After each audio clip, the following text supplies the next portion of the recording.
Hi viewers, welcome to స్వదేశీ kitchen. ఈరోజు అయితే మనం అన్ సీజన్లో మామిడికాయలు ఎలా వాడుకోవచ్చో చూసేద్దాం రండి.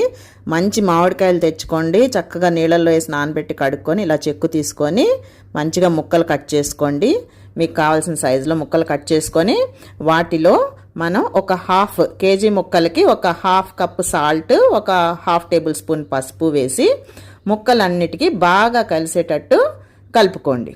సో అన్ని వైపుల నుంచి మనం షేక్ చేసి కలుపుకుంటే అన్ని ముక్కలకి చక్కగా పసుపు ఉప్పు పడుతుంది. ఇప్పుడు మీరు వీటిని జిప్లాక్ కవర్స్లో, నేను టెంకలకు కూడా పసుపు ఉప్పు పట్టించాను, పప్పులో వేసుకుంటే బాగుంటాయి కదా. జిప్లాక్ కవర్స్ తీసుకొని వాటిలో ఈక్వల్గా చక్కగా పేర్చుకోండి ముక్కలన్నీ నీట్గా. కొత్త కవర్స్ తీసుకోండి, ఎటువంటి తడి లేకుండా. ఇప్పుడు వీటిని డీప్ ఫ్రిడ్జ్లో పెట్టుకోవాలి. ఈ కవర్స్ అన్నింటినీ డీప్ ఫ్రిడ్జ్లో పెట్టుకొని అవసరమైనప్పుడు తీసుకుంటే మనకి ముక్కలు ఇలా గట్టి పడిపోయి ఉంటాయి. మనకు కావాల్సిన ముక్కలు తీసుకొని మనకు కావాల్సినట్టు యూస్ చేసుకోవచ్చు. ఓకే.